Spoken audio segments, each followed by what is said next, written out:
Laura Bennett stood alone in the warm glow of the Westchester living room, the Christmas tree shimmering behind her, its lights reflecting in the window like tiny stars trapped in the glass. Outside, snow drifted softly across the driveway where Michael's black Mercedes had sped away just hours earlier. She held her iPhone with both hands, fingers trembling slightly, staring at the message he'd sent just 3 minutes ago. Emergency meeting in Los Angeles. I'll call the kids later. That was all. No apology. No explanation. No hint of regret about missing the night their children treasured most. Her son, 8-year-old Aiden, was still downstairs, sitting on the couch wearing a red sweater Laura knitted last December. He kept glancing toward the staircase as if expecting the thud of boots, the smell of Michael's cologne, the booming laughter he always brought home during the holidays back, when he still remembered what holidays meant. Laura forced a smile and crouched beside him. "Dad will call soon," she whispered. But even as she said it, her voice cracked. She stood up, walked back into the kitchen, and leaned against the sink. The scent of gingerbread drifted from the oven. She'd baked Michael's favorite soft ginger cookies with orange zest, something he once said reminded him of his childhood in Michigan. For years, he insisted she keep that tradition alive. But tonight, those cookies sat untouched, cooling on a rack, unnoticed by the man who claimed he valued family over everything. Her phone buzzed again. For one hopeful second, she thought it might be him. But it was the hospital. Her mother's nurse. Another complication. Another reminder that Laura's life had quietly unraveled while Michael's soared. She pressed her palm to her forehead. "Please, not tonight," she whispered. Before she could gather herself, Aiden walked in holding a small, wrapped present. "Mom, should I put Dad's gift under the tree?"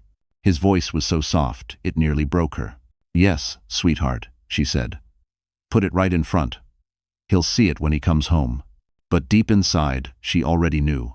Michael had no intention of coming home tonight. Not after the late meetings. Not after the urgent travel. Not after the repeated cancellations and evasive excuses. And especially, not after the message Daniel, the one person she still trusted, sent her last night. "Laura, there's something you need to know about Michael, and it can't wait." She hadn't opened the attachment yet. Not because she didn't want the truth, but because she feared she already knew it. She inhaled slowly, gripping the edge of the counter to steady herself. Christmas music played softly in the background, contrasting painfully with the emptiness settling inside her chest.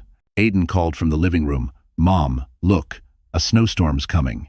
Laura walked toward the window, her heartbeat rising, unaware that the real storm wasn't outside. It had already begun inside her home.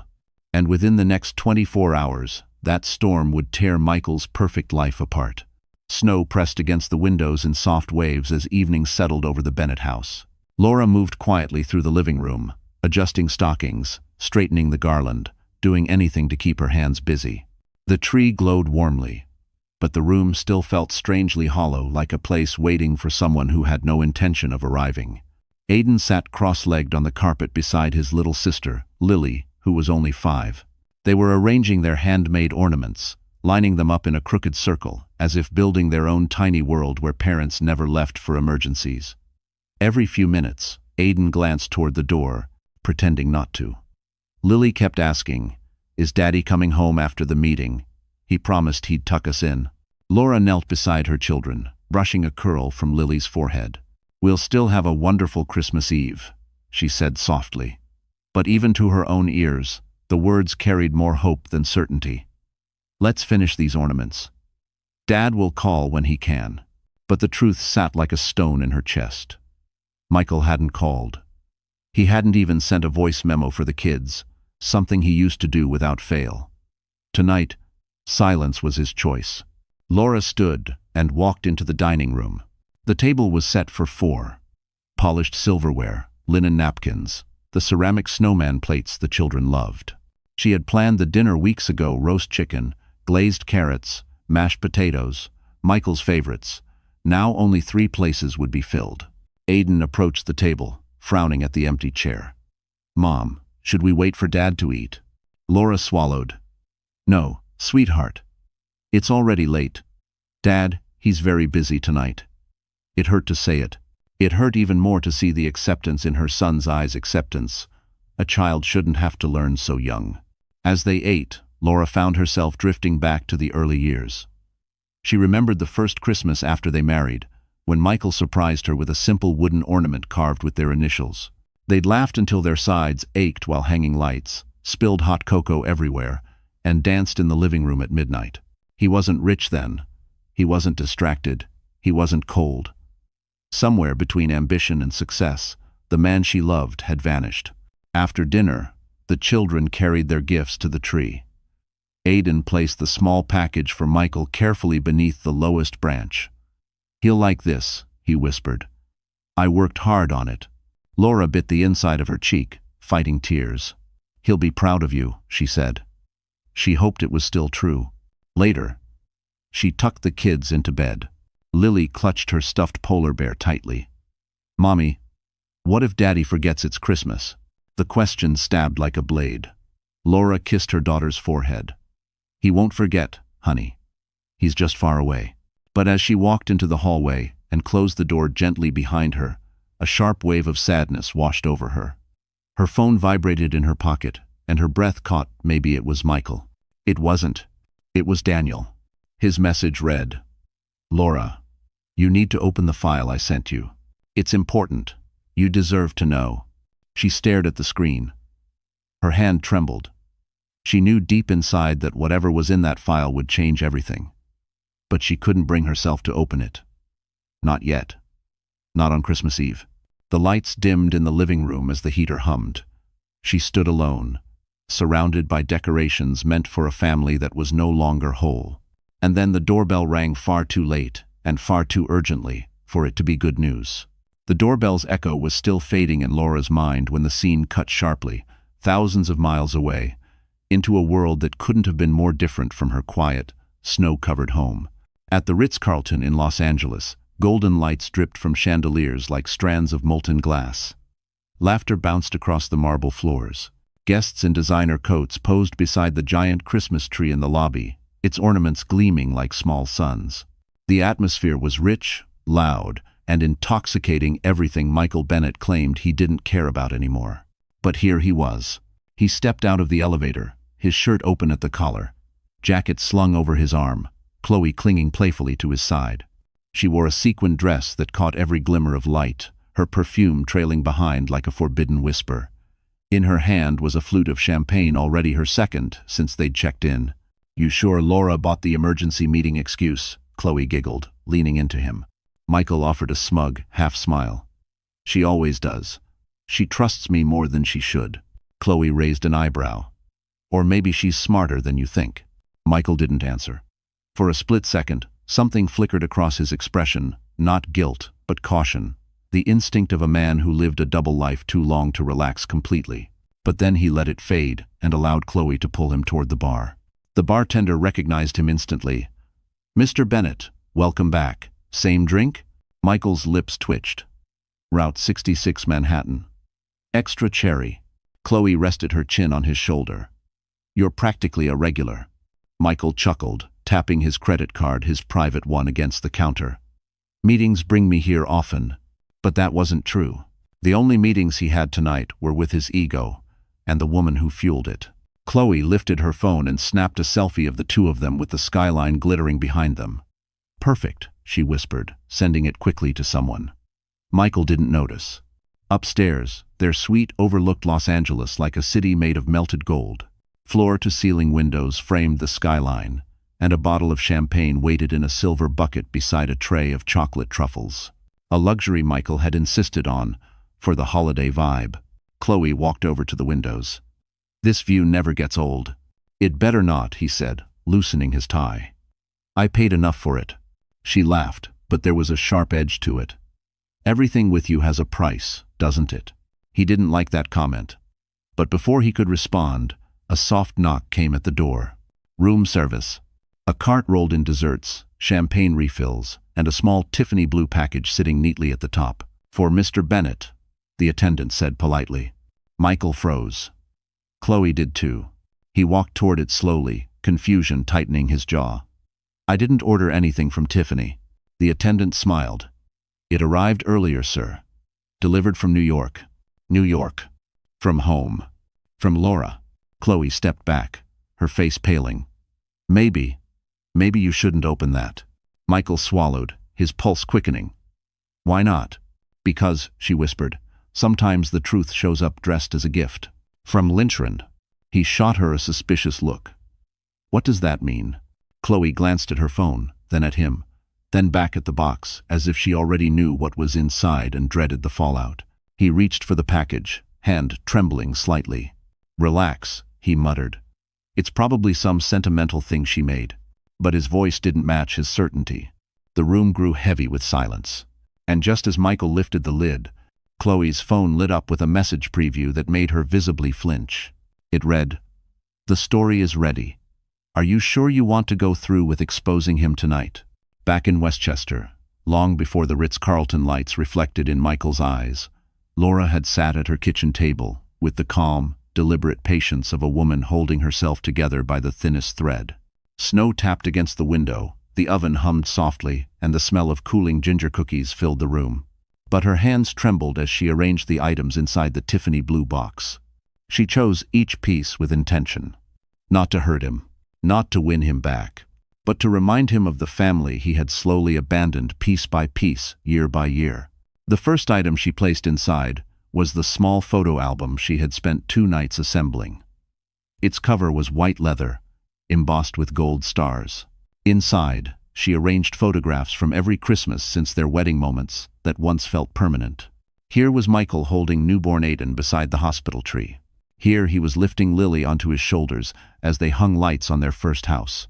Here they were, the 4 of them, bundled up on a snowy day in Central Park, laughing as if the world belonged to them. But as the pages progressed, something changed. Michael's smile stiffened.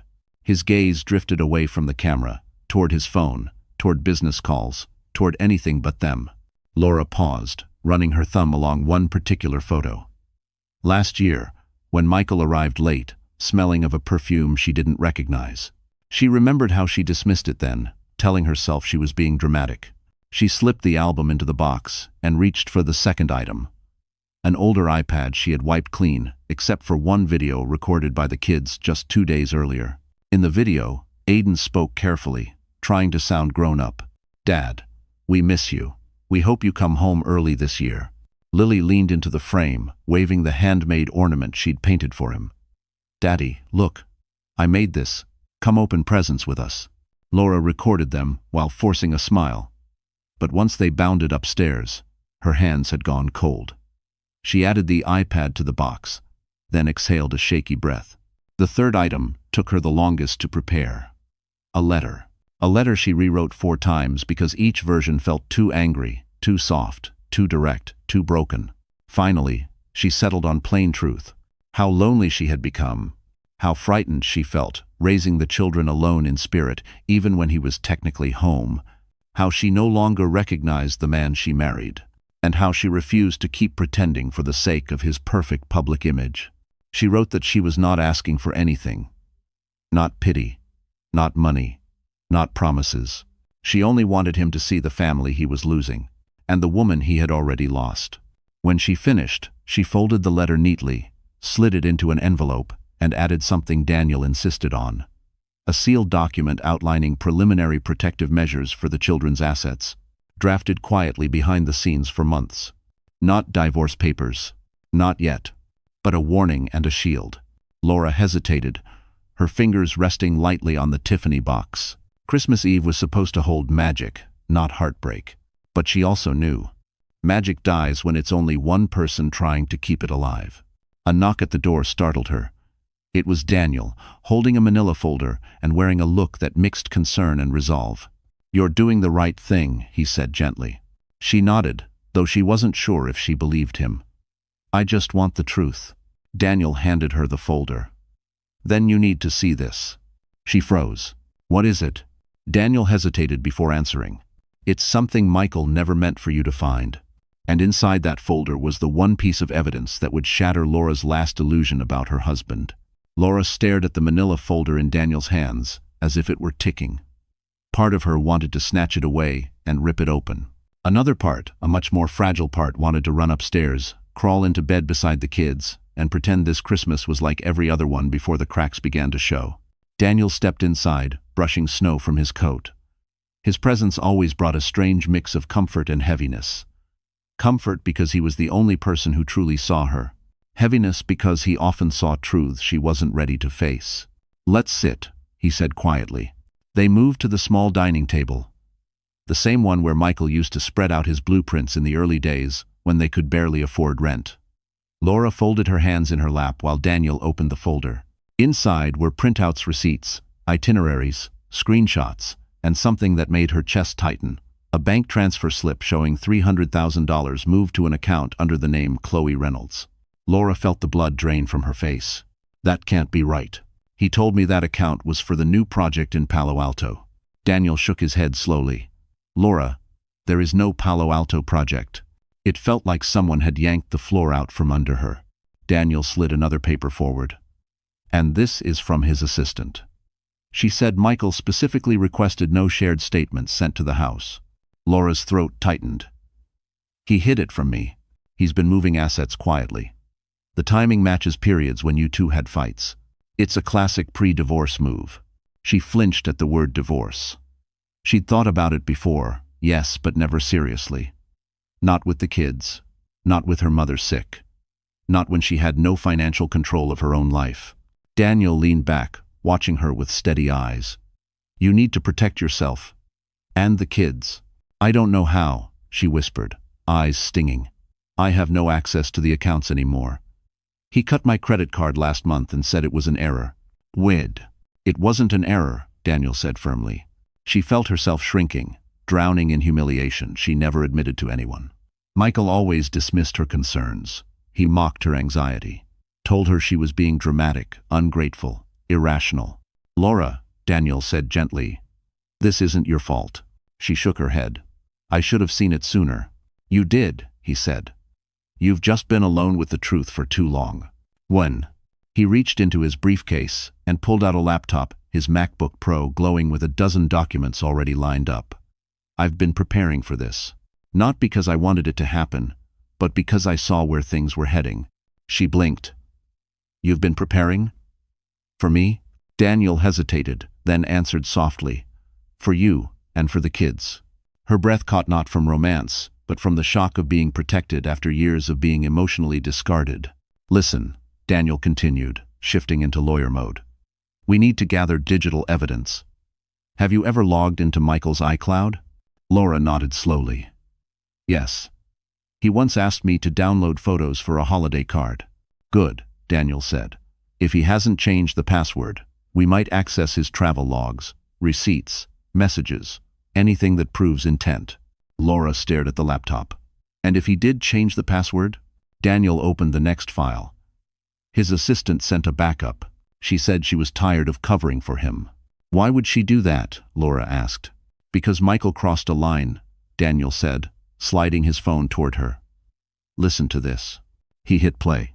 A recording crackled. Then Michael's voice filled the room, sharp, irritated, and cruel. "Laura doesn't do anything. I'm the one who built this life. She's lucky I don't leave now."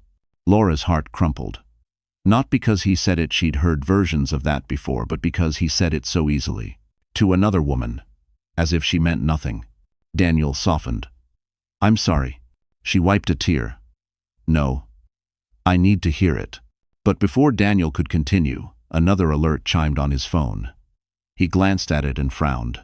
"What is it?" she asked. Daniel turned the screen toward her. It was a forwarded message from Michael's assistant. "I think he's planning to move more money tonight. Before Christmas, you need to act fast." Laura felt a chill crawl up her spine. Because at that very moment, thousands of miles away, Michael was preparing to make a decision that would put everything Laura loved at risk. Snow tapped steadily against the kitchen window as Laura stared at Daniel's phone. The message glowed like a warning flare in the dark. "He's planning to move more money tonight." Her stomach tightened until she felt almost nauseous. She wrapped her arms around herself, trying to breathe through the rising panic. Daniel watched her carefully. "Laura, listen to me. You're not powerless. Not anymore." But she didn't feel powerful. She felt like the floor beneath her life had cracked open, and she was hanging on by her fingertips. "I don't understand," she whispered. Why would he move money now? On Christmas Eve? Daniel opened his laptop and began pulling up documents. Because he thinks you won't notice. Because tonight, you're busy with the kids. And because he's arrogant enough to believe no one is watching. My. Laura pressed a hand to her forehead. Her skin felt cold, her pulse unsteady. He always told me I was overreacting. That I was imagining things. That I was making everything harder than it needed to be. She swallowed tightly. Maybe I wanted to believe him. That's what abusers do, Daniel said gently. They make you doubt yourself until you can't recognize reality. The word abuser startled her. She'd never dared label it. She'd always made excuses. He was stressed, he was overwhelmed, he had a demanding schedule. But the truth settled on her chest like a weight she could no longer push away. Daniel continued typing. We're going to download everything from the backup. If he used his company devices for personal conversations, there will be a trail. Laura nodded weakly and reached for the glass of water on the table. Her fingers shook so much she nearly spilled it. Hey, Daniel said softly, placing his hand gently over hers. You don't have to be strong every minute. But that was exactly what she'd been for years. Strong for the kids. Strong for Michael's public image. Strong for her mother. Strong until her strength had become a mask she couldn't remove. A sudden, sharp pain gripped her stomach. She winced, bending slightly. Daniel straightened. Laura. What's wrong? It's nothing, she said, forcing herself upright. Just stress. 1. No, he said firmly. Not nothing, sit. But she shook her head. There's too much to do. Daniel didn't push. Instead, he returned to the laptop. I'm opening the itinerary logs. If he traveled with Chloe before tonight, it'll show. The screen loaded slowly. Laura's heart pounded in her ears as lines of dates, hotel confirmations, and credit card charges appeared. There it was. Los Angeles. Last month. 2 nights at the very same hotel he was staying in tonight. She felt her throat close. Daniel zoomed in. And this New York. 3 weeks ago. Dinner at that rooftop place on Park Avenue. Laura's head dropped. She remembered that night. She had been alone with the kids, helping Aiden finish a school project.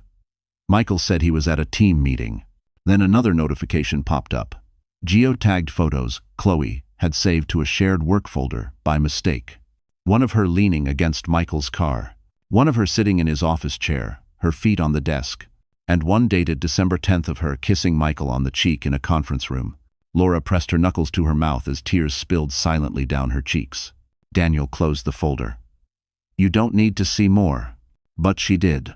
She needed to face the truth, even if it broke her. Her phone buzzed suddenly. She grabbed it quickly, instinctively, thinking it might be Michael, maybe calling the kids, maybe pretending he cared. But it wasn't him. It was the hospital. Her mother's condition had worsened. She needed to come immediately. Laura felt the room tilt. I can't leave the kids. I'll drive you, Daniel said.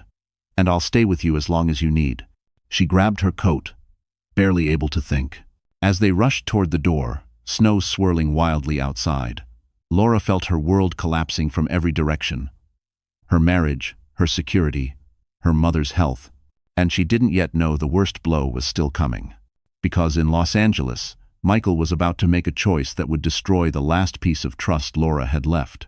The hospital smelled of antiseptic and winter air as Laura hurried down the hallway with Daniel at her side. Her mother had been moved to a quieter room, dimly lit, with a small television playing an old holiday movie. The soft glow of the screen made the wrinkles on her mother's face look deeper, her breath slower. Laura sat beside her, taking her fragile hand, trying to swallow the guilt tightening in her throat. She'd spent the last year juggling Michael's moods, the kids' needs, and the slow decline of the only parent she had left. And now, all at once, everything seemed to crumble. A nurse came in quietly. She had a moment of confusion earlier, the nurse explained. She kept asking for you.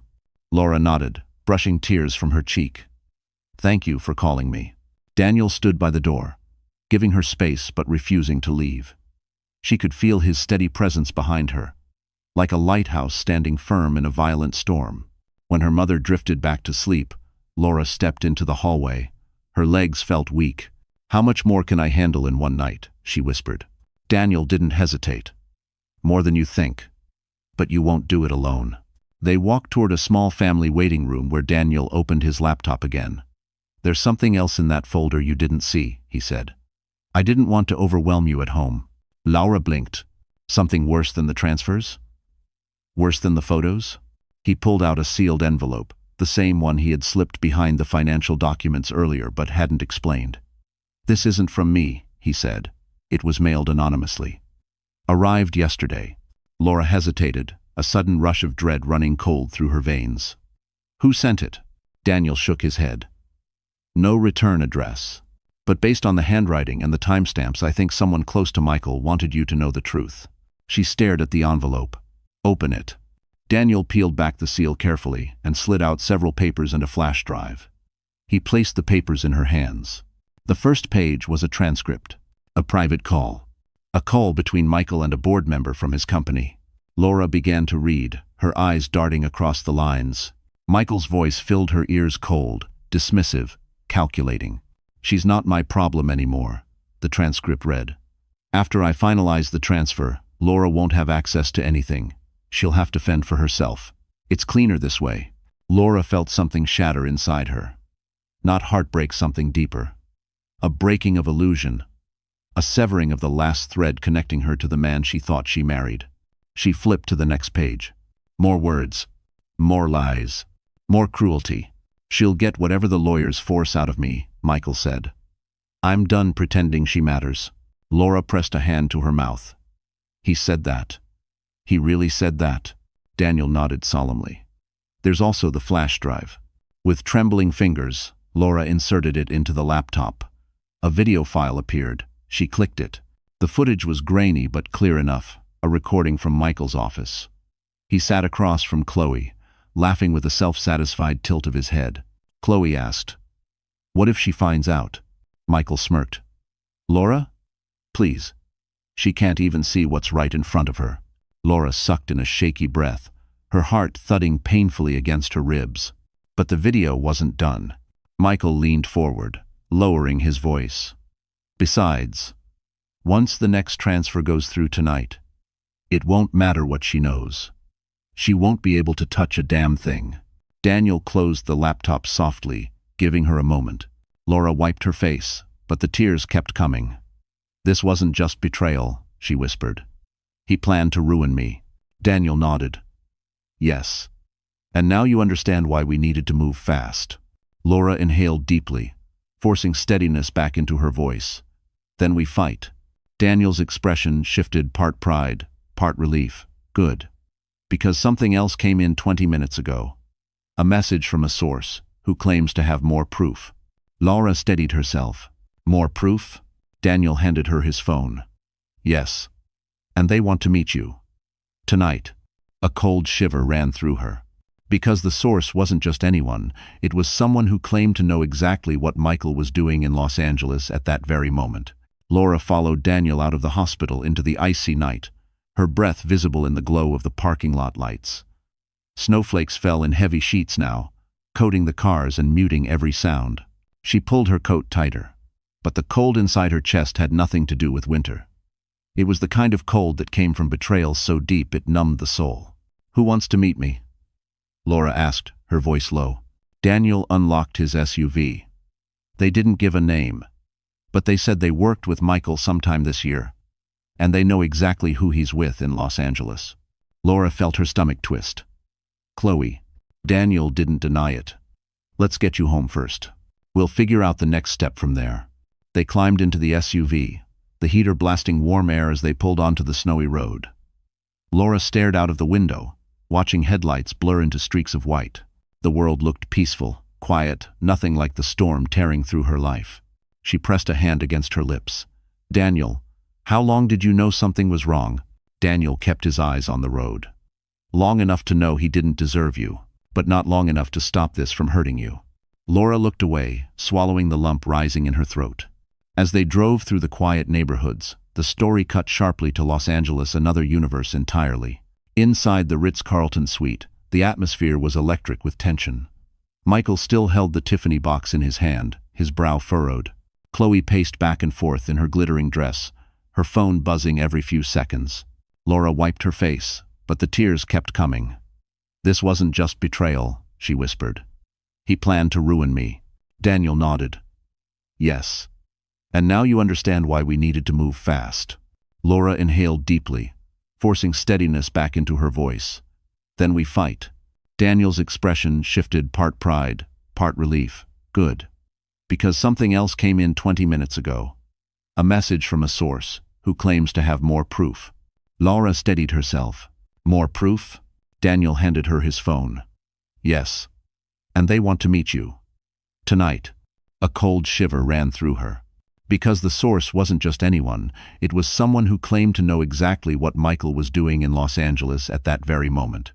Laura followed Daniel out of the hospital into the icy night, her breath visible in the glow of the parking lot lights. Snowflakes fell in heavy sheets now, coating the cars and muting every sound. "Can you turn off your notifications?" Michael snapped. "You're making me nervous." Chloe scoffed. "You're nervous because your wife sent you something, not because of my phone." Michael shot her a glare, but she didn't back down. Instead, she crossed her arms. "You know, I didn't sign up for this drama. I thought you said everything was under control." "It is," he said quickly. "Laura's not going to do anything." But he didn't sound confident, not even to himself. He answered sharply. "What is it?" Her voice trembled. "Mr. Bennett. The board received an anonymous tip tonight. They're investigating the transfer to Miss Reynolds." Michael froze. "What? Who sent it?" "We don't know. But the board wants a meeting. Tonight." Chloe's face drained of color. Michael cursed under his breath. "This is a setup. Someone's trying to ruin me." From behind him, Chloe whispered, "Michael, what if it's your wife?" He turned, fury rising like a flame. She wouldn't dare. But he didn't sound sure. Back in Westchester, Daniel pulled into Laura's driveway. Snow gathered thick along the roof, muffling every sound. Laura stared at her dark home, unaware that inside it, not far from the front door, someone had left an envelope she wasn't supposed to find. And the moment she stepped inside, she would discover it, along with a truth even darker than the one she already knew. "Can you turn off your notifications?" Michael snapped. "You're making me nervous." Chloe scoffed. "You're nervous because your wife sent you something, not because of my phone." Michael shot her a glare, but she didn't back down. Instead, she crossed her arms. "You know, I didn't sign up for this drama. I thought you said everything was under control." "It is," he said quickly. "Laura's not going to do anything." But he didn't sound confident, not even to himself. The house was dark when Laura and Daniel stepped inside, snow melting from their coats onto the hardwood floor. The silence felt heavier than usual, too still, too intentional. Laura turned on the lights, half expecting the weight of the night to collapse on her shoulders again. But something else caught her eye. An envelope lay on the entry table. Not from Daniel. Not from Michael. Not from the hospital. Just a plain white envelope with her name written in a shaky hand. Laura froze. He answered sharply. "What is it?" Her voice trembled. "Mr. Bennett. The board received an anonymous tip tonight. They're investigating the transfer to Miss Reynolds." Michael froze. "What? Who sent it?" "We don't know. But the board wants a meeting. Tonight." Chloe's face drained of color. Michael cursed under his breath. "This is a setup. Someone's trying to ruin me." From behind him, Chloe whispered, "Michael, what if it's your wife?" He turned, fury rising like a flame. She wouldn't dare. But he didn't sound sure. Back in Westchester, Daniel pulled into Laura's driveway. Snow gathered thick along the roof, muffling every sound. Laura stared at her dark home, unaware that inside it, not far from the front door, someone had left an envelope she wasn't supposed to find. And the moment she stepped inside, she would discover it, along with a truth even darker than the one she already knew. A single flash drive fell onto the coffee table. Laura stared at it. "Not again." Daniel sighed. "If someone wanted to hurt you, they'd send threats, not information. This is different. It's someone trying to show you the truth." He plugged the drive into his laptop. A single video file appeared. Laura hesitated. "Play it." Daniel clicked. At first, the screen was black. voices muffled. Then the image sharpened, a hallway camera grainy, time-stamped from 2 nights before. She thinks being a stay-at-home mom earns her something? Please. Laura's eyes burned with humiliation. Daniel clenched his jaw. He just incriminated himself. This is gold, legally speaking. But Laura couldn't think about legal battles. All she saw was the man she built a life with, gloating about tearing it apart. The video shifted, cutting to another clip. This time, Chloe was alone in the suite, pacing while holding her phone. "Yeah, I'm with him," she whispered to someone on the other end. "But listen, if this blows up, I'm not taking the fall. If the story drops, I want credit for the exclusive." A reporter's voice came faintly from the speaker. "We need hard proof." Chloe smirked. "Oh, trust me, I have receipts." Laura's stomach twisted. Chloe wasn't just the mistress. She was the leak, the source, the spark behind the scandal. The video ended abruptly. Silence. Laura felt her throat tighten as tears streamed down her face. Not soft, quiet tears like before. These were tears of devastation mixed with something fiercer, something awakening. Daniel closed the laptop and placed his hand lightly on hers. "Laura, this changes everything. This gives you full leverage." She shook her head slowly, wiping her cheeks. "No, Daniel. This proves something else." "What?" "That Michael was never planning to leave me." Her voice trembled, but there was steel beneath it. "He was planning to destroy me." Daniel nodded. "Then we don't give him the chance." Laura stood, suddenly steady, as if a decade of denial had finally cracked open, letting clarity pour in. But before she could speak again, her phone buzzed violently in her pocket. "Michael. Calling. FaceTime." Daniel stiffened. "Do you want to answer?" Laura stared at the screen. "Yes," she whispered. "Put it on speaker." She pressed accept. Michael appeared disheveled, frantic, the hotel suite chaos behind him. "Laura," he shouted. "What the hell did you send me?" But he didn't know, not yet, that the gift she'd sent was nothing compared to what she was about to do next. And the next move would finally shift the power permanently. Michael's face filled the screen, flushed, frantic, and angrier than she had seen him in years. Laura felt her throat tighten as tears streamed down her face. Not soft, quiet tears like before. These were tears of devastation mixed with something fiercer, something awakening. Daniel closed the laptop and placed his hand lightly on hers. "Laura, this changes everything. This gives you full leverage." She shook her head slowly, wiping her cheeks. "No, Daniel. This proves something else." "What?" "That Michael was never planning to leave me." "Which part are you referring to, Michael? The album? The children's video? Or the legal packet?" Michael's jaw clenched. "You blindsided me. You ruined my night. Do you know what kind of position you've put me in?" Daniel, standing beside Laura, stepped slightly closer so he was in frame. "Actually, Michael, your own actions put you in this position." Michael's eyes widened with rage. "You. Stay out of this." Daniel's expression didn't shift. Not tonight. "Morin." Laura could feel Michael's fury growing, the way it always did when he realized he no longer had control. But this time, something inside her didn't tremble. Something had finally snapped free. Michael ran a hand through his hair. "What's your plan, Laura? Blackmail? Destroy my reputation? You think I won't fight back?" Laura inhaled slowly. "I didn't send you anything that wasn't true. That letter, those documents," he sputtered. "That was low, even for you." "High? For me?" she repeated softly. "I've covered for you for years. I've protected your image. I've held this family together while you built a life somewhere else. And now you dare talk to me about low." Michael paused, thrown by the steadiness in her tone. Laura continued. "What exactly upset you more, Michael?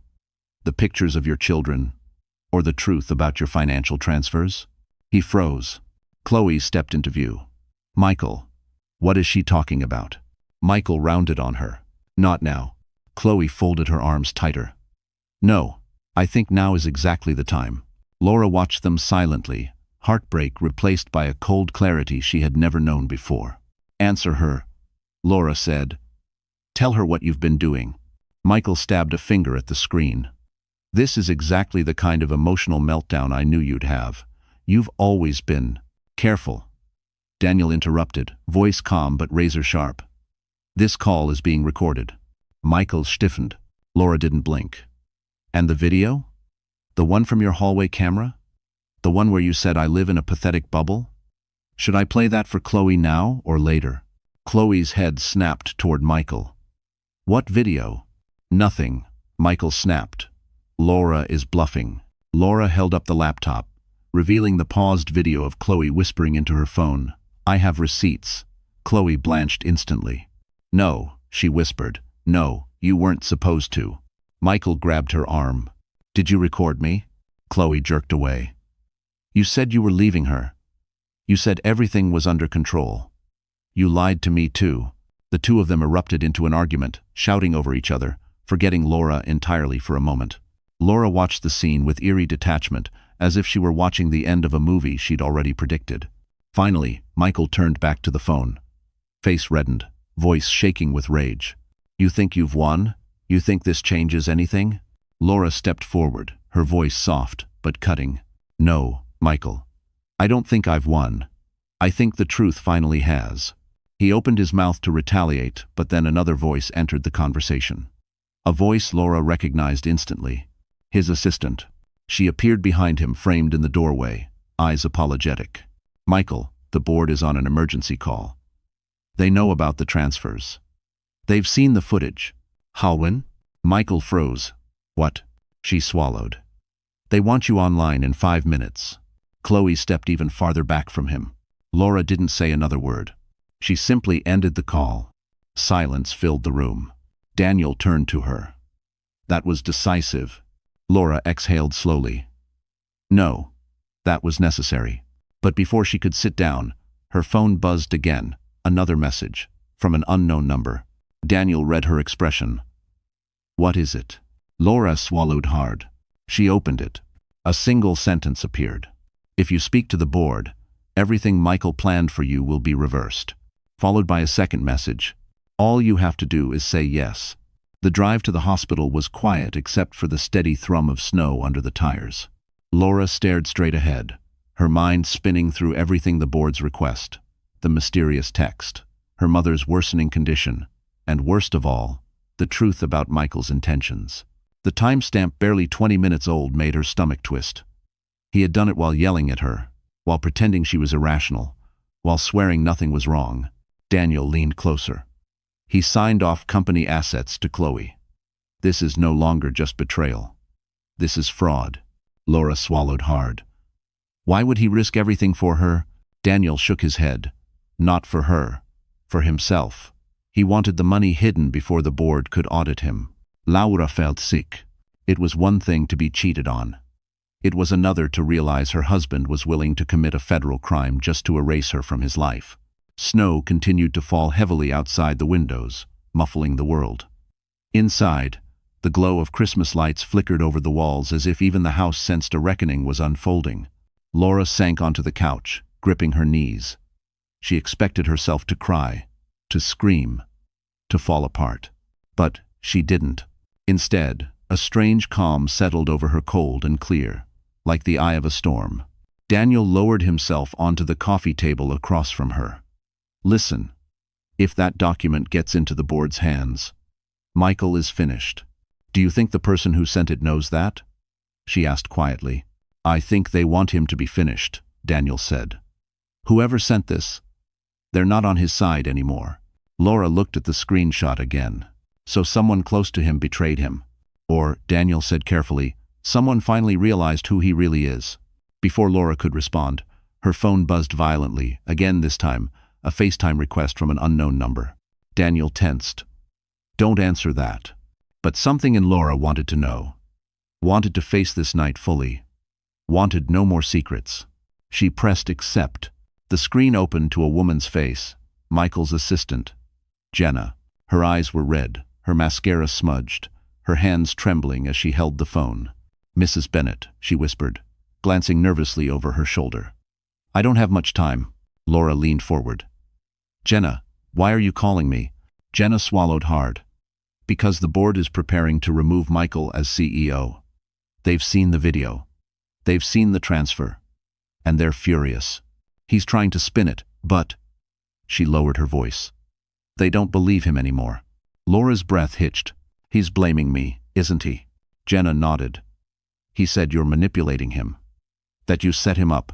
Daniel scoffed bitterly. Classic. But the board, Jenna continued. They found something else. Laura's pulse quickened. What? Jenna took a shaky breath. A recording. A long one. It's Michael. Talking about you. About the kids. About his money. And about his plan. To make sure you left with nothing. Laura felt her stomach drop. Jenna looked around again, terrified. They're reviewing it now. If they release it internally, Michael's career is done. Permanently. Laura felt a rush of conflicting emotions. Shock. Vindication. Sadness. And a deep, painful understanding that the man she married was gone long before tonight. Jenna whispered, Mrs. Bennett, you deserved better. That's why I sent you the screenshot. It's why I sent the first envelope. She looked down, ashamed. I covered for him for years. I can't do it anymore. Laura blinked, stunned. You were the source? Jenna nodded. Before Laura could speak, a sudden banging noise echoed from Jenna's end of the call. She flinched violently. Then Michael's furious voice thundered from somewhere behind her. Jenna, who the hell are you talking to? The screen jolted. The camera swung. Michael appeared, furious, breathing hard, eyes blazing. Laura, he growled, pointing at the camera. You're going to regret this, all of it. Laura didn't blink. No, Michael. For the first time, I'm not the one who should be afraid. Before he could respond, security stormed into the switchboard-appointed personnel. Michael whipped around, shouting, You can't do this. I built this company. But his voice was drowned out by the chaos. The screen went black. Laura lowered the phone slowly, the weight of what she had witnessed settling over her like falling snow. Daniel exhaled. That's it, that's the collapse. But Laura didn't feel triumph. Not yet. She looked at the quiet house, the tree, the stockings. I didn't want to destroy him, she whispered. Daniel placed a steady hand on her shoulder. You didn't. He destroyed himself. Just then, another alert chimed on her phone, a message from the board's legal department. And when Laura opened it, her breath caught in her throat. They wanted to meet with her. Tonight. The message from the board's legal department blinked on Laura's screen like a warning she wasn't ready to face. She read it twice, her breath catching each time. Mrs. Bennett, we request a confidential meeting regarding urgent matters affecting the Bennett family and Bennett Innovations. She lowered the phone slowly. Daniel watched her carefully. The Christmas tree lights blinked softly behind them, an almost cruel reminder of the holiday they were supposed to be having. They want to talk to you, Daniel said. Not Michael. Laura exhaled shakily. Why me? I'm not part of his company. Bye. You were used in his marketing, Daniel reminded her. The Family Man brand. The perfect holiday campaigns. All those photo shoots he forced you into. He paused. You didn't agree to be part of his fraud. Laura closed her eyes. She remembered the staged branding videos, the candid moments he choreographed, the way he positioned her beside the fireplace, the way he demanded the kids smile even when they were exhausted. I thought it was harmless, she whispered. Daniel shook his head. It never was. Before she could respond, her phone buzzed again. Another message. Then another. When she glanced at the notifications, her stomach tightened. It was from the hospital. Her mother's condition had worsened overnight. Laura pressed a hand over her chest. No, not now. Daniel stepped closer. We'll go right away. But the messages kept coming not just from the hospital, but from unknown numbers. Calls. Missed calls. Voicemails. Daniel gently took the phone from her and quickly scrolled. Spam reporters blocked numbers. These are leaks starting to spread. Laura felt dizzy. Already? Daniel nodded grimly. Someone inside that hotel tipped them off. And once one outlet gets wind of a CEO meltdown on Christmas Eve, they all want a piece. Laura sank onto the couch, her hands shaking. For the first time all night, she felt truly overwhelmed. Not by Michael, not by the betrayal, but by the sheer avalanche of consequences crashing down all at once. Daniel, everything is falling apart. Daniel knelt in front of her, placing a steady hand on her arm. No, Laura. Everything is finally falling into place. He controlled the narrative for years. Tonight, it slipped out of his hands. Laura shook her head. But the kids, my mom, how am I supposed to do this alone? You're not alone, Daniel said, voice low but firm. I'm here. I'm not going anywhere. Holly. His sincerity almost broke her. But she wasn't ready to lean on him. Not yet. There was too much to untangle inside her heart, too many wounds still raw. She stood abruptly. I need to see my mom. Daniel nodded. I'll warm up the car. As he stepped outside, Laura walked upstairs to check on the children. Aiden was sprawled across his bed, clutching a blanket. Lily slept curled around her stuffed polar bear, her tiny breaths soft and steady. Laura's chest tightened with love and fear. She brushed a strand of hair off Lily's cheek. I promise I'm going to protect you, she whispered. Downstairs, Daniel called up. Laura, we should leave now. She grabbed her coat and froze. There was a new email notification. From the board's legal department. Subject line. Regarding your role in Michael Bennett's public image. Her throat tightened. Inside was a contract for her to review. A contract requesting her cooperation as they prepared to distance the company from Michael for ethical reasons. Daniel returned to the doorway. What is it? Laura turned the screen toward him. His eyes widened. They want your statement, Laura. They want you to help take him down. Her heart pounded. I didn't ask for this. No, Daniel said softly.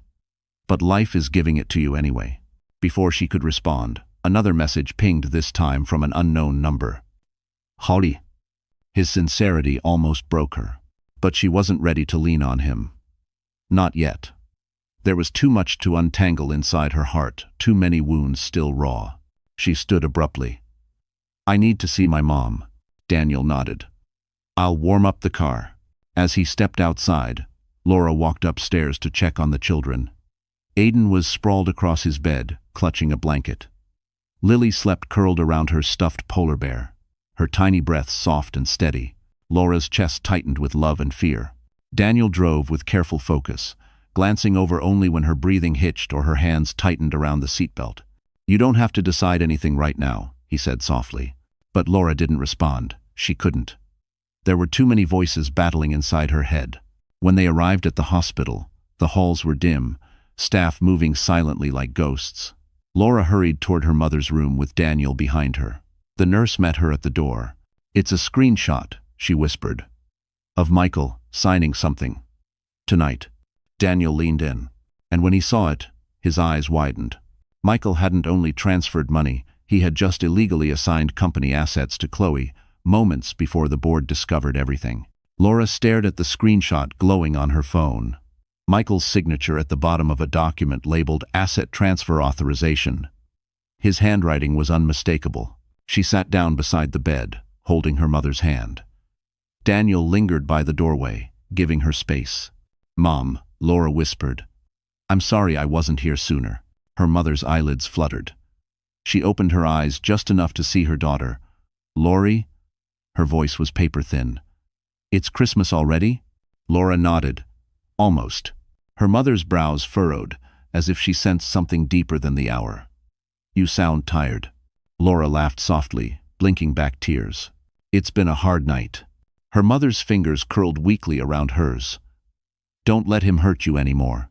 Laura froze. She hadn't said a word about Michael. Not tonight.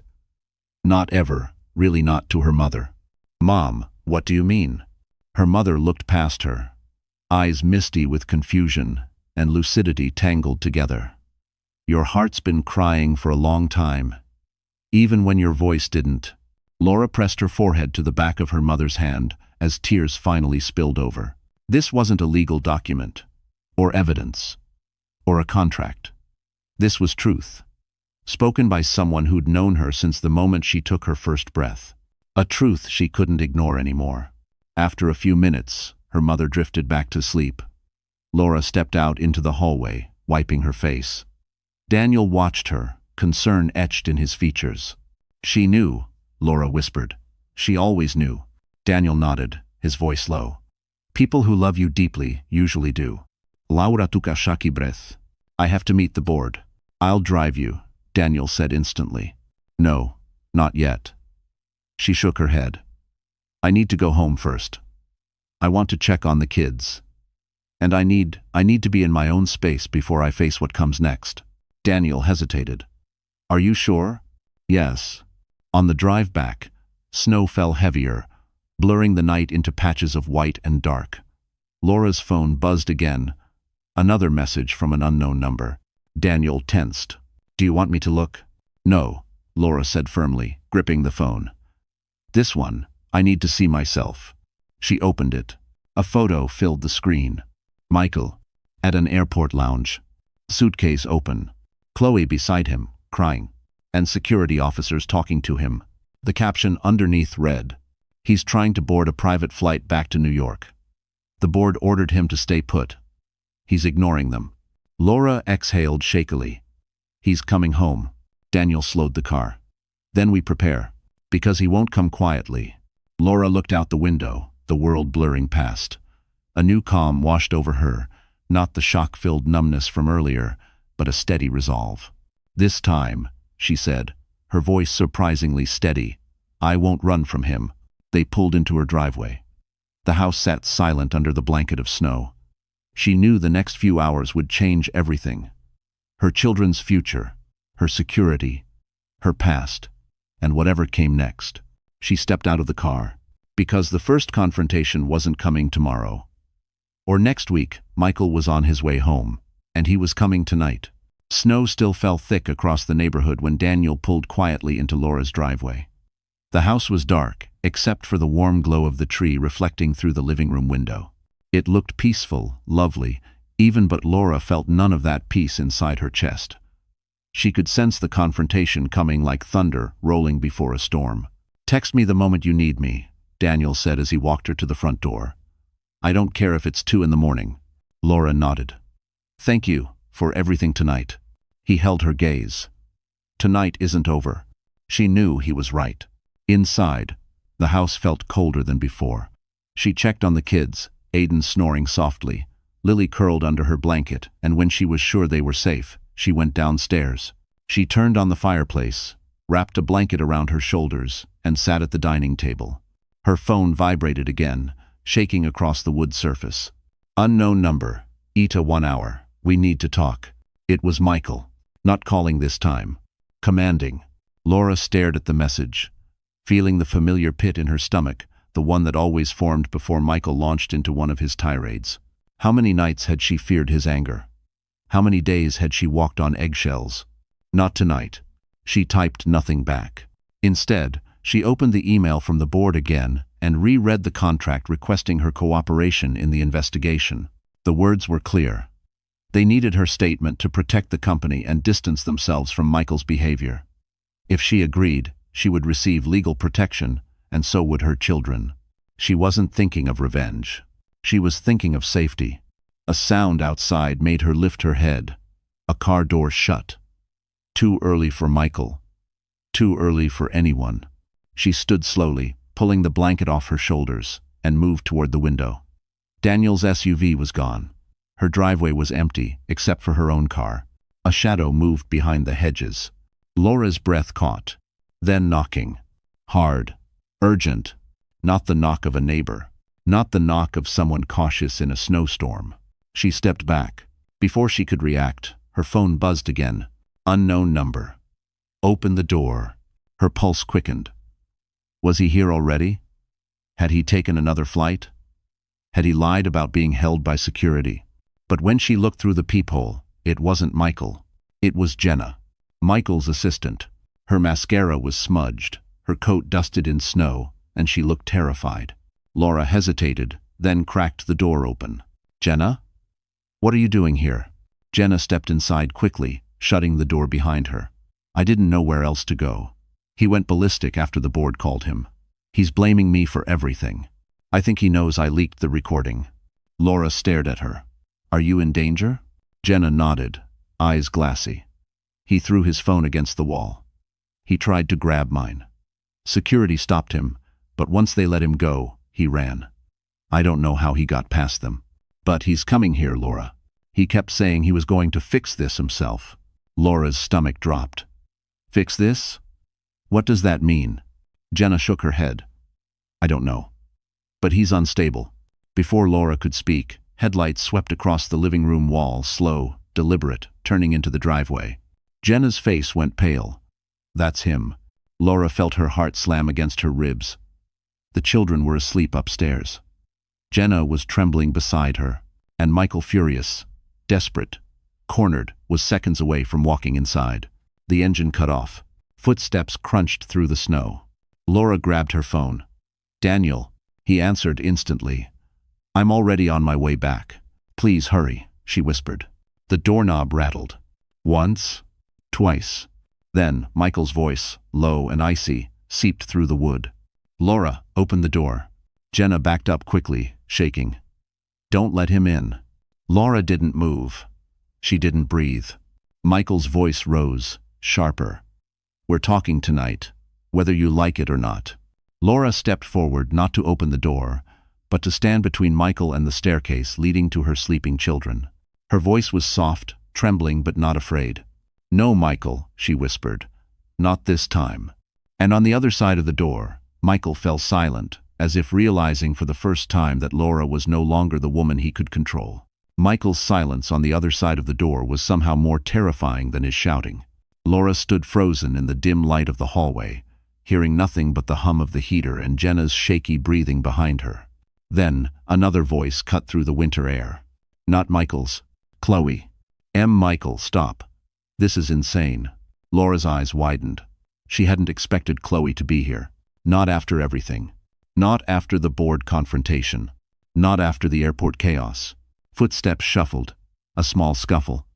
Then Chloe's voice again, frantic. Michael, you can't force your way in. You're already in trouble. Don't make it worse. Laura exchanged a startled glance with Jenna, who whispered, he must have dragged her with him. God, he's spiraling. Outside, Michael snarled, you shut up. This is your fault too. Then bang, bang, bang. The door shook under his fist. Laura, open this damn door. Jenna grabbed Laura's arm. We should call the police. See? Laura dialed instantly, but Michael's voice boomed again, drowning her out. You think you can embarrass me? You think you can ruin my name? Everything you've seen tonight, I can explain all of it. He sounded desperate. More desperate than she had ever heard him. And desperation was dangerous. Laura backed away from the door. He's not coming inside. Not with the kids here. Meanwhile, outside, Chloe wasn't holding up as well. Michael, you need to calm down, she pleaded. They're already talking about firing you. You're making it worse. Shut up, he snapped again. You recorded me, you betrayed me first. Chloe flinched, her breath frosting in the cold. I panicked.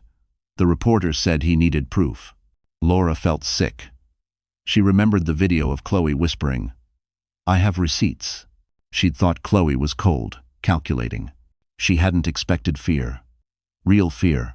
Michael slammed his palm against the door again. I know you're in there, Laura. We're fixing this now. Open it. Jenna's voice trembled. He's losing it.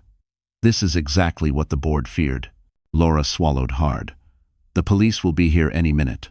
But before they could process what to do next, Chloe suddenly raised her voice loud, panicked, cracking under the pressure. You think she's your problem right now? Chloe shouted at Michael.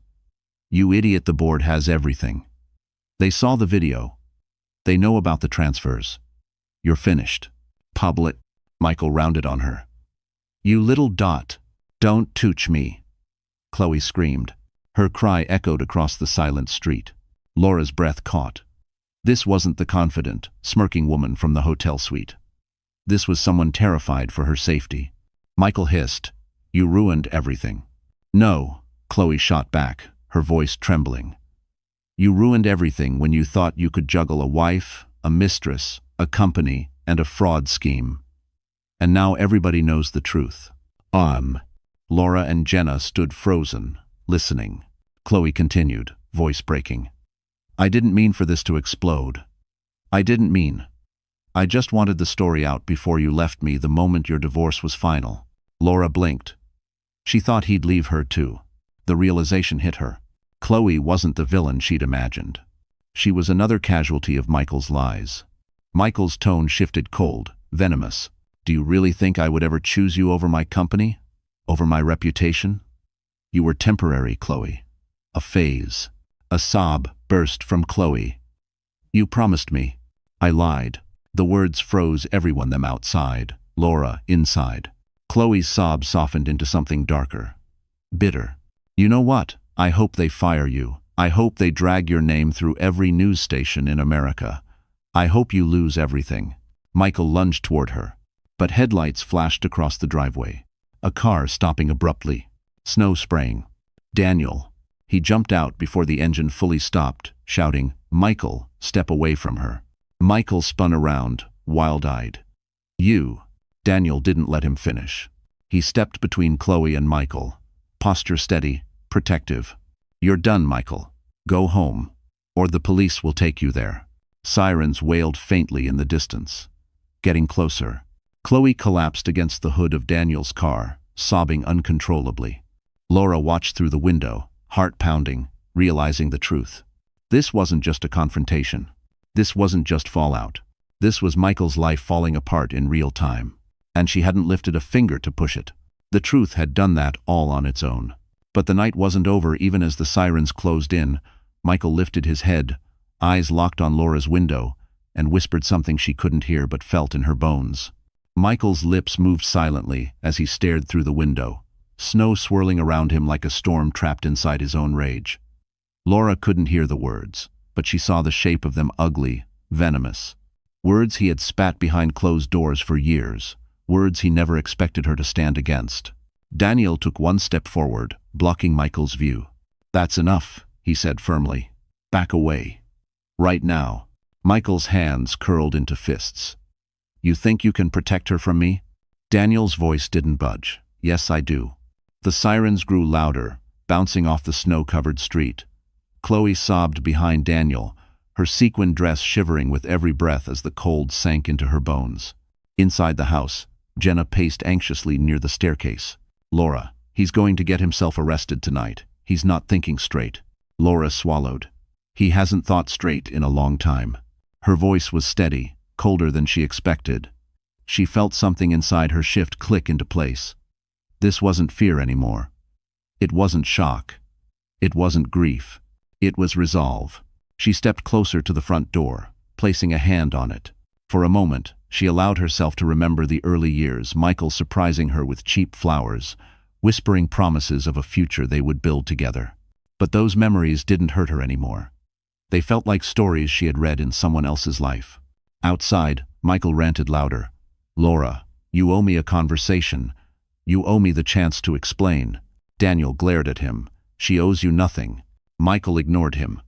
Laura, open this door. Laura inhaled sharply and unlocked it. The click echoed through the silent room. Jenna gasped. Laura, no. Laura opened the door just enough to step into the frame, the cold slapping her cheeks instantly. Snowflakes settled on her eyelashes, melting against the heat of her steady gaze. Michael's expression flickered with surprise. Maybe he expected tears. Maybe he expected her voice to crack. Maybe he expected the same woman who had always folded under his anger. Instead, he saw someone he didn't recognize. Michael, she said softly, go home. He blinked, thrown off, the fury on his face cracking with confusion. Laura, listen. Everything you heard, it wasn't what it looked like. Chloe twisted things. Daniel twisted things. You're being manipulated. Chloe let out a bitter laugh, still huddled beside Daniel. Manipulated? Michael, you manipulated everyone. Michael whirled on her. Stay out of this. No, Laura said sharply. Michael stopped. The word carried authority he wasn't used to hearing from her. No, Michael, she repeated. She won't stay out of it. None of this is isolated. None of it is a misunderstanding. Your lies connected all of us. Your choices hurt all of us. He opened his mouth, but she raised her palm. I'm speaking. You can listen. Daniel's jaw tightened with pride.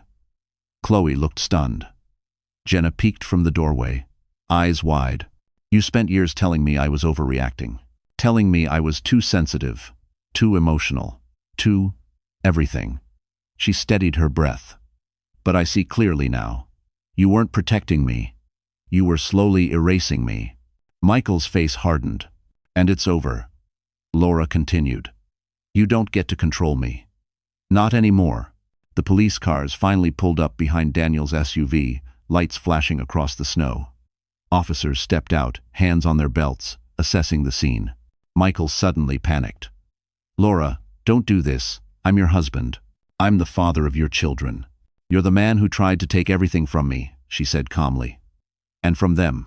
Michael's desperation turned frantic. We can fix this. No, she cut in. I will fix this, without you. 2 officers approached.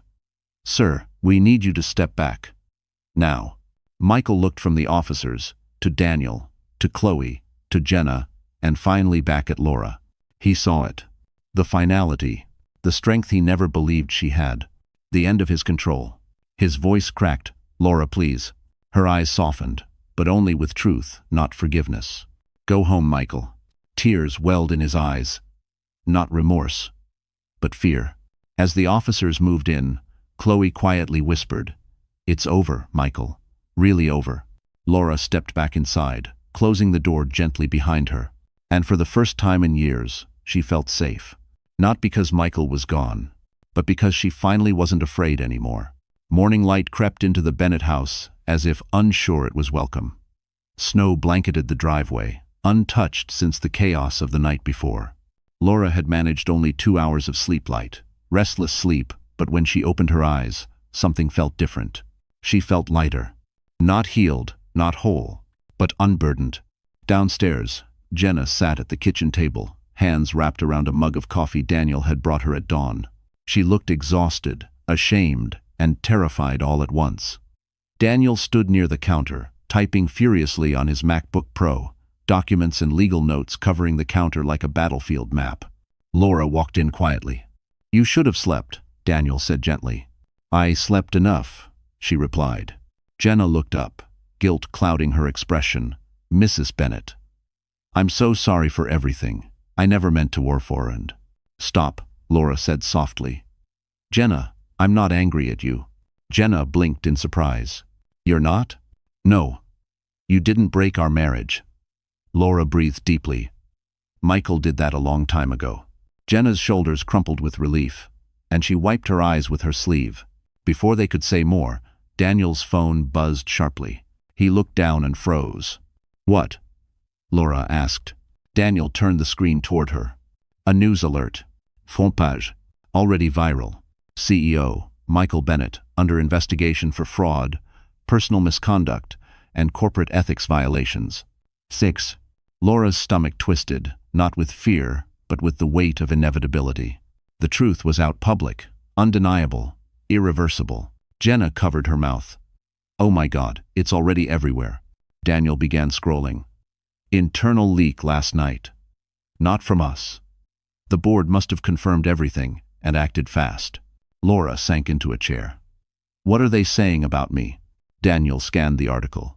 Surprisingly, nothing bad. They're framing you as the uninvolved spouse, and they're calling you a key witness. Laura's breath hitched. She never wanted her life in the news. Never wanted strangers dissecting her marriage. Never wanted her children's father displayed like a scandal headline. But this wasn't about what she wanted anymore. Daniel, she whispered. Do I have to give a public statement? Not yet, he replied. But the board still wants to meet. They'll want confirmation of everything before Michael tries to spin it. Jenna wiped another tear. He's going to try. He was already crafting excuses when I left the hotel. Laura stared at the table. What did he say? Jenna hesitated. That you were unstable, emotional. That this was a domestic misunderstanding. Exaggerated by outsiders. Daniel scoffed. Predictable. His only defense is to blame the victim. Laura didn't flinch, not anymore. At that moment, her phone buzzed. A text from an unknown number. She opened it. A video. Sent anonymously. She clicked play. It was footage of Michael in the airport lounge, pacing frantically, arguing loudly with someone on the phone. She turned up the volume. I don't care what PR says. My wife is exaggerating, she always is. I'm not letting her take my company from me. I'll fix this myself. She owes me everything. Laura shut off the video mid-sentence, her jaw tightening. Daniel's gaze sharpened. That video is gold. If the board sees it, they already have, Jenna whispered. They sent investigators to his house this morning. If he lies again, they'll bury him. Silence filled the kitchen. Then Laura stood. Slowly, purposefully. I'll meet the board, she said. But I'll do it on my terms. I will not be dragged into his mess. I will tell the truth. And I will protect my children. Daniel nodded, admiration softening his eyes. I'll drive you, and I'll be beside you the entire time. Before they left, Laura checked on the kids again, still sleeping, faces peaceful and untouched by the chaos outside their door. She tucked their blankets around them gently. She whispered, Mommy's going to fix everything. Back downstairs, Daniel and Jenna waited near the door. Outside, the world was bright, cold, and full of consequences. Laura put on her coat, lifted her chin, and stepped outside. Because today wasn't about fear or survival anymore. Today was the day she walked into the world, not as Michael Bennett's wife, but as herself. The Manhattan skyline rose like a wall of cold silver as Daniel guided the SUV toward Park Avenue. It should have been a beautiful drive, the winter sun hitting the glass buildings, the soft blanket of snow muffling the traffic, but for Laura, everything felt suspended. Quiet, heavy, almost unreal. Daniel glanced at her from the driver's seat. You okay? She nodded, though her fingers twisted together in her lap. I'm ready. She wasn't sure if it was true, but she said it anyway. Because today, there was no room left for fear. They pulled up to the towering office building where Bennett Innovations held its executive headquarters. A security team waited at the entrance, along with a woman in a charcoal gray suit holding a clipboard. Mrs. Bennett? Mr. Cooper? She asked as they approached. Daniel nodded. Yes. Follow me. The board is expecting you. They were escorted into a private elevator. Then up to the 42nd floor Laura had visited only twice before, both times for staged holiday photos meant to brand Michael as the wholesome CEO with a perfect family. Now she walked the same hallway for a very different reason. The boardroom doors opened, revealing a long glass table, city views stretching behind the executives like a judgmental backdrop. 8 board members sat in stiff silence, their faces grave. A few folders lay open in front of them. Laura recognized the documents Daniel had sent earlier, the screenshots, and even stills from the videos. The chairwoman, an older woman with sharp eyes, stood. Mrs. Bennett, thank you for coming on such short notice. Laura nodded, hands clasped together. I understand the urgency. Bye. Daniel took a seat beside her, placing a reassuring hand on the table, not touching hers, but close enough to remind her she wasn't alone. The chairwoman began. We want you to know that you are not under investigation. You are not responsible for your husband's actions. But your cooperation is crucial for clarity. I'll answer anything you need, Laura said softly. One man leaned forward. Mrs. Bennett, do you believe your husband knowingly moved company assets to a private account? Yes. A ripple of tension passed through the room. Another board member asked, were you aware he used your family image for corporate campaigns while engaging in misconduct? Laura swallowed. I didn't know he was using my image illegally. I thought I was supporting his career. I trusted him. Someone else softened. You've been through a lot. Oh. But another chimed in sharply. Do you have reason to believe he intends to blame you to save himself? Yes, she said. He already has. Then Daniel leaned forward, sliding a folder across the table. We have additional evidence. Inside were transcripts, the airport rant, the secret recording Jenna had leaked, and the asset transfer screenshot time-stamped the same night Michael attempted to intimidate Laura. The board members spent several minutes reviewing the documents. Some whispered. Some shook their heads in disgust. Finally, the chairwoman closed the folder. This is enough, she said. Michael Bennett violated corporate law, fiduciary duty, and ethical guidelines. We are removing him effective immediately. Laura exhaled shakily, almost unable to believe it. We will issue the statement in an hour, another board member added. But we need one more thing from you, Mrs. Bennett. Her pulse quickened. What is it? A public confirmation, the chairwoman said. A simple one. You will not be dragged into the scandal.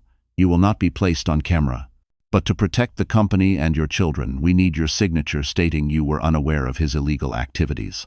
Daniel whispered, "This is good. It protects you." Laura nodded. "I'll sign." As she reached for the pen, one more question emerged from the end of the table. "Mrs.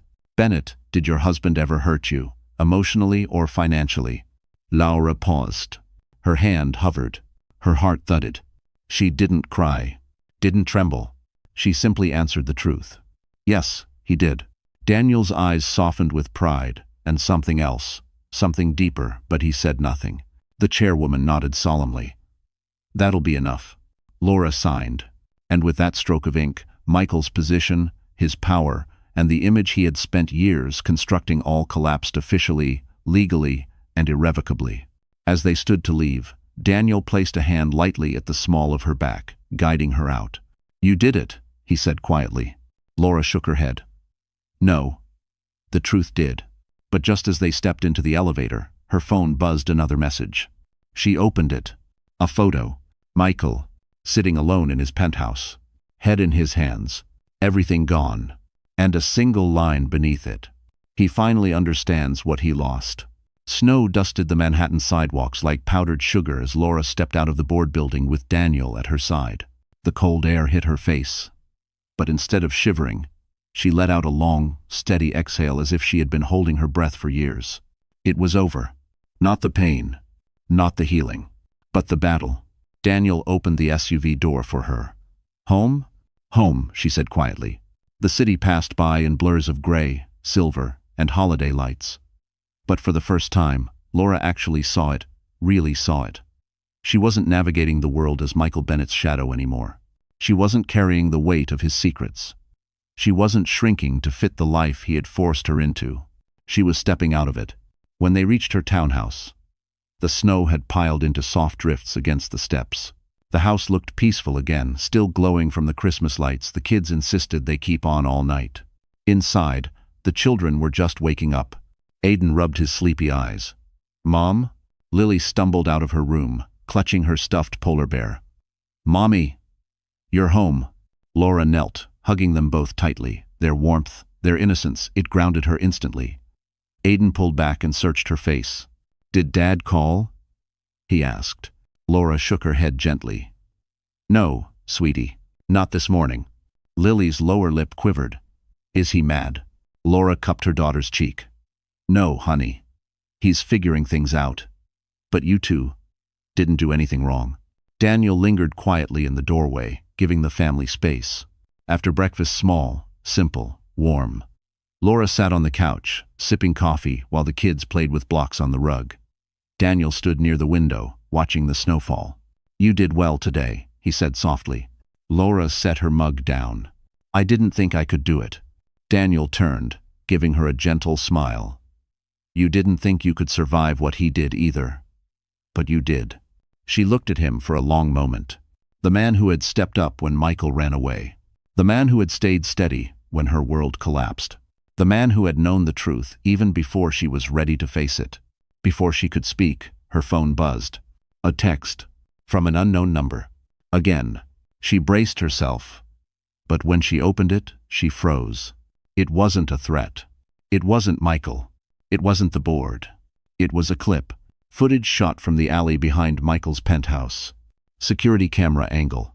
Time stamped 30 minutes ago. Michael stumbled out into the cold, barefoot, clutching at the railing as if the ground were tilting beneath him. His hair was wild. His eyes hollow. For the first time, Laura saw him not as the powerful CEO who had dominated every room, but as a man stripped of everything he built from lies. He collapsed to his knees in the snow. A second message followed. "He wanted you to see, maybe for the first time, he's facing the truth." Laura's chest tightened, not with pity, but with clarity. "I don't wish him harm," she whispered. Daniel stepped closer. "That's why you're not like him." A knock sounded at the door. The kids looked up. Laura rose slowly and opened it. It was Chloe, hair pulled back, no makeup, wearing an oversized coat like armor. Her eyes were swollen from crying, but her voice was steady. I wanted to apologize, Chloe said. Not for everything I know that doesn't fix anything. But for my part. For hurting you. For being blind. For letting him use both of us. Laura exhaled. You didn't destroy my family, Chloe. He did. Tears filled Chloe's eyes. Still, I'm sorry. Laura nodded. Thank you. Juan? Chloe took a shaky breath. He'll need help. Not from me. And maybe not from you. But someone. Laura looked past Chloe at the snow-covered street. He'll have to choose to help himself, she said gently. That's something he's never done.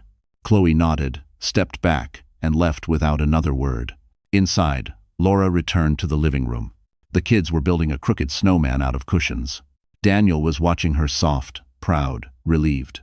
And for the first time since this nightmare began, Laura smiled. Because Christmas had finally come, not the one she had planned, but the one where she finally got her life back.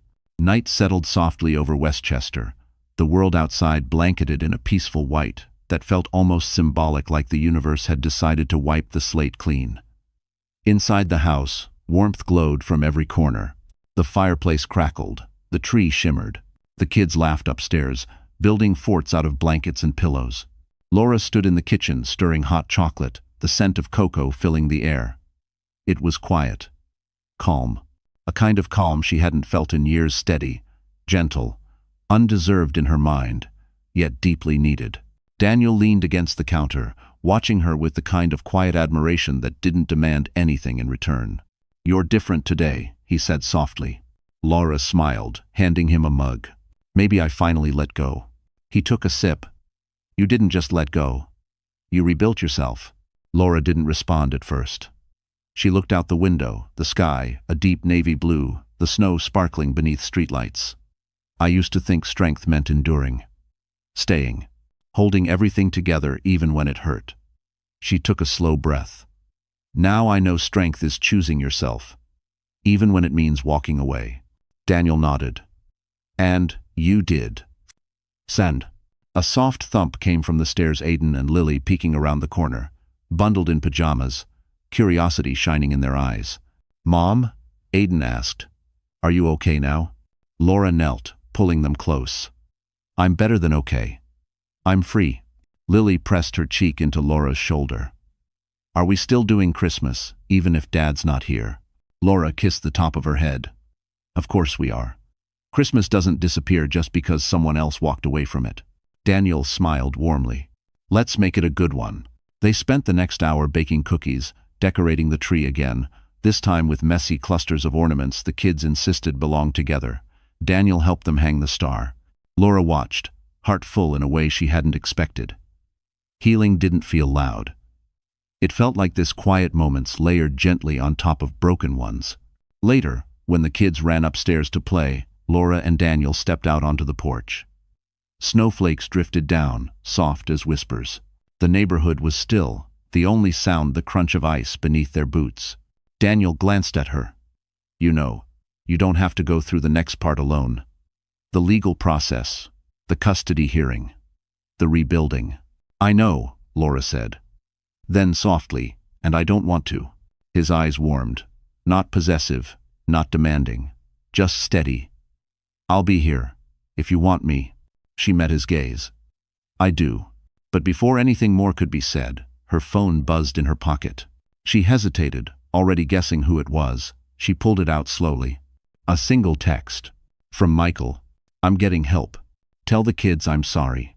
I know I can't fix what I broke, but I'm finally facing it. Laura let out a slow breath. Not sad, not relieved, just accepting. Daniel watched her. You okay? She nodded. Yeah. I think. For the first time, he's telling the truth.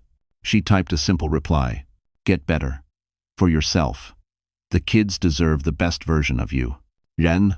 She put the phone away and stepped closer to Daniel, the snow falling around them like a quiet blessing. Inside the house, the kids' laughter echoed through the windows. The world no longer felt heavy. No longer dangerous. No longer dictated by fear or manipulation. Laura inhaled the crisp winter air and whispered, almost to herself, this is the Christmas that counts. Daniel reached for her hand. And this time, She didn't pull away. Because she finally understood. Christmas wasn't about the man who left. It was about the life she saved. And the love she finally allowed in. And just like that, our story comes to an end. But you, yes, you, the wonderful friend still here with us right now, if you're hearing these last words, it means something in this journey touched your heart.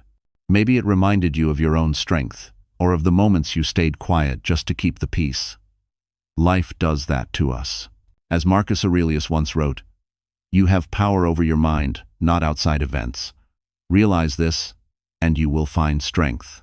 Laura's story is a reminder that healing doesn't happen in grand moments.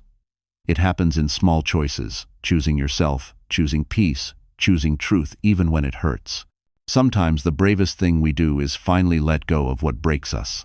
And sometimes life surprises us with people who show up when we least expect it. So, if this story stayed with you, let it also lift you. Let it be proof that endings can be beginnings, and that your worth is never tied to someone else's ability to see it. If this touched you, my friend, please take a moment to like the video, share it with someone who needs strength tonight, and subscribe so you don't miss the next story. Your support helps these messages reach more hearts, just like yours.